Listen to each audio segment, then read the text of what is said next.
শিক্ষামন্ত্রী হওয়ার। আমি চাই যে বাংলাদেশের সব স্টুডেন্টরা যাতে ভালো মতো পড়ে, এইভাবে যাতে মানে হচ্ছে পরীক্ষার উপরে আমি চাই না যে আমার দেশের শিক্ষার্থীরা যাতে পরীক্ষা নিয়ে প্রেশার খাক। বাংলাদেশের যতগুলো ইঞ্জিনিয়ার তার থেকে সুইজারল্যান্ডের জনগণ কম, তাহলে সুইজারল্যান্ড কেন এত উন্নত, আমরা কেন পারবো না? আমি অনেক ভালো পরীক্ষা দিছি, আল্লাহর রহমতে অনেক ভালো হয়েছে আপাতত। আমি চাই যে হচ্ছে এইচএসসিও যাতে এইভাবেই হয়, অনেক দোয়া করি যাতে গোল্ডেন এ প্লাস হয় এবং মেডিকেলে যাতে চান্স পাই, সবার কাছে দোয়া চাই। আসলে খারাপ হওয়াটা খুবই স্বাভাবিক, কারণ আমাদের 9 থেকে 10 ওঠার টাইমে আবার হচ্ছে কারিকুলাম চেঞ্জ করা হয়েছে, মানে জিনিসটা খুবই দাবার গুটির মতো আমাদেরকে খালি এই পাশ ওই পাশ খালি খেলা হয়েছে। কারণ মানে আমরা তো ভালো মতো মানে জিনিসটা আসলে উপলব্ধি করার আগে আমাদের সিলেবাস চেঞ্জ করা হয়েছে। এই জিনিসটা খুবই মানে অপরিকল্পিতর ফল এটা আর কি। আমি চাই যে যাতে সব কিছু পরিকল্পিতভাবে ঠিক করা হোক এবং পড়াশোনা যাতে অনেক মান বৃদ্ধি করা হোক। আচ্ছা, এসএসসি মোটামুটি সহজ হয়েছে, যেহেতু আমি হচ্ছে মানে সারা জীবন ব্যাক বেঞ্চার হয়ে আমি পরীক্ষার 1 মাস আগে থেকে পড়া শুরু করছি, যেহেতু তো আপাতত আমার কাছে একটু মোটামুটি সহজই লাগছে, কারণ যারা একবারে পড়ে তাদের কাছে তো কঠিন লাগবেই আর কি। মিনিস্টার মাথা ঠান্ডা অফার, মাসিক কিস্তিতে 1.5 টন এসি মাত্র 3,999 টাকা ও 2 টন এসি 4,999 টাকায় পাওয়া যাচ্ছে মিনিস্টার শোরুমে।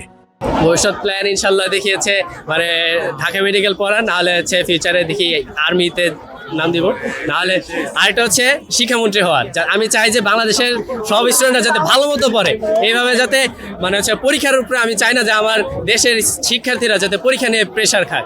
কারণ ফিনল্যান্ডে পরীক্ষা নেই, তাও তো তারা ভালো, এবং সুইজারল্যান্ডে বাংলাদেশের যতগুলো ইঞ্জিনিয়ার তার থেকে সুইজারল্যান্ডের জনগণ কম, তাহলে সুইজারল্যান্ড কেন এত উন্নত, আমরা কেন পারবো না? তা আমি চাই যে আমাদের দেশের পড়াশোনা মানটা যাতে বৃদ্ধি করা হোক এবং সবাই যাতে একটা সুন্দর লাইফ লিড করতে পারে ফিউচারে।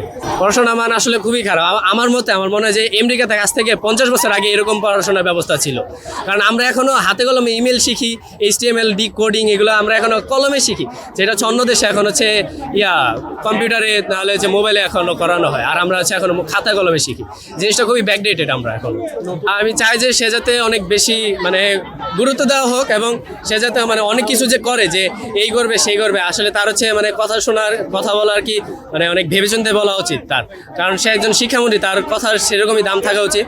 কারণ সে একবার মানে হচ্ছে পড়াশোনা নিয়ে, সে পরীক্ষা নিয়ে বেশি মাতামাতি করে, যেটা তার হচ্ছে পড়াশোনা নিয়ে কোনো টেনশন নেই, সে হচ্ছে পরীক্ষা নিয়ে মানে পরীক্ষামন্ত্রী অনেকে যে বলে।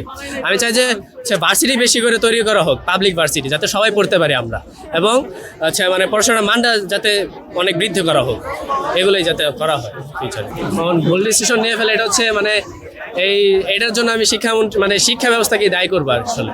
কারণ পড়াশোনা আসলে আমাদের দেশে পড়াশোনা আসলে আমাদেরকে ভালোবাসতে শেখায় না, আসলে সবসময় হেড করতে শেখায়। কারণ সবসময় প্রেশার দেয়, যে ইন্টারে যেরকম মাত্র 15 মানে হচ্ছে কি বলে এই 2 বছরও খুবই কম সময়, যেটা হচ্ছে খুবই অনেক বেশি পড়া, যেটা মানে 8টার উপরে বই আমাদেরকে পুরো মুখস্থ করতে হয় সায়েন্সের জন্য।